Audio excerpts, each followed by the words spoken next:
Setelah ditemukan oleh ketua pavilion angin petir utara, Xiaoyan segera melesat pergi melarikan diri. Perbedaan kekuatan yang jauh membuat Xiaoyan hanya bisa mengambil jalan pelarian ini. Sambil terbang menjauh, Xiaoyan berpikir keras tentang bagaimana cara pavilion angin petir menemukan keberadaannya. Terbang dengan kecepatan penuh, Xiaoyan mengira kalau Fei Tian telah tertinggal di belakang, akan tetapi perkiraan itu salah karena Fei Tian sudah ada di depannya. Pada pertemuan pertama ini, Fei Tian meminta Xiaoyan menyerahkan 4 gulungan teknik tubuh ilusi petir. Tapi apakah Fei Tian akan melepaskan Xiaoyan jika itu dilakukan? Tentu tidak. Fei Tian meminta lebih banyak. Ia meminta agar Xiaoyan juga menyerahkan teknik mantra api. Hal itu tidak mungkin dilakukan. Mantra api adalah bagian penting di hidup Xiaoyan.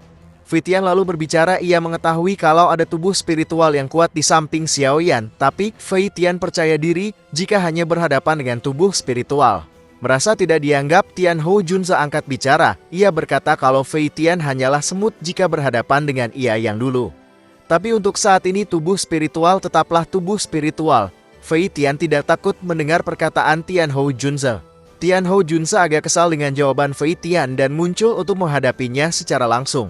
Adapun untuk Xiaoyan, Tian Hou menyuruh Xiaoyan pergi lebih dulu selagi ia menahan Fei Tian.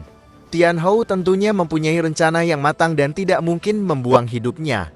Maka dari itu Xiaoyan menuruti perkataannya dan pergi. Terjadilah pertarungan sengit yang menggetarkan langit antara Fei Tian dan Tian Hou Junze.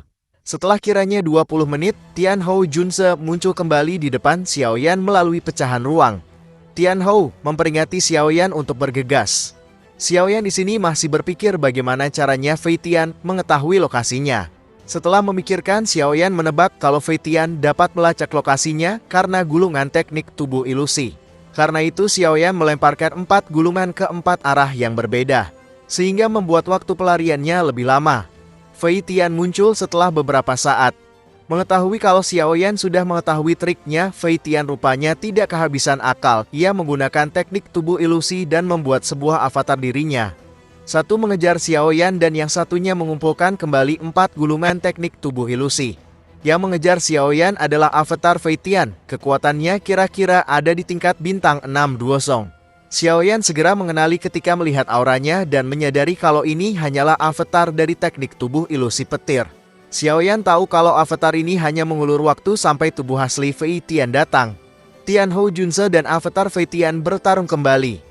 Karena kali ini hanya tubuh avatar, Fei Tian didorong mundur.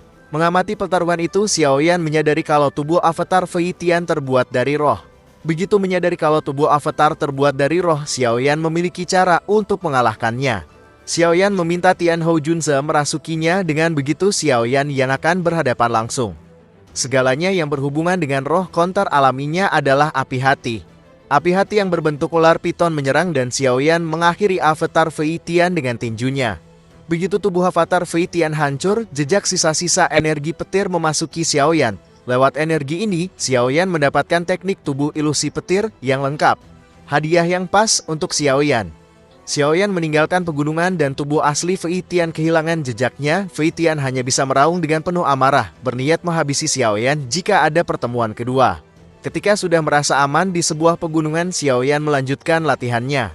Xiaoyan sudah mendapatkan teknik tubuh ilusi yang lengkap dan mempelajarinya di sini. Tubuh ilusi petir terbagi dalam 3 bagian, mulai dari rendah, menengah, dan tinggi. Kesulitan mempraktekannya juga tinggi. Xiaoyan tidak bisa melakukannya sekali jalan.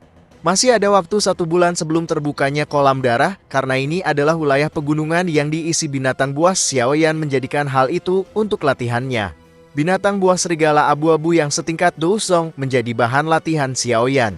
Kejar-kejaran dengan binatang setingkat Douzong ini, Xiaoyan akhirnya mulai terbiasa dengan teknik tubuh ilusi dan semakin ada kemajuan. Xiaoyan merasa senang dan berniat meninggalkan pegunungan, membuka sayap tulang dan berniat pergi.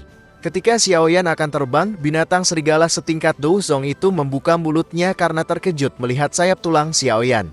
Phoenix surgawi. Itulah kalimat yang diucapkan si serigala abu-abu.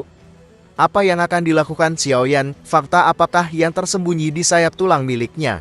Kita bahas di episode selanjutnya. Terima kasih sudah menonton dan sampai jumpa.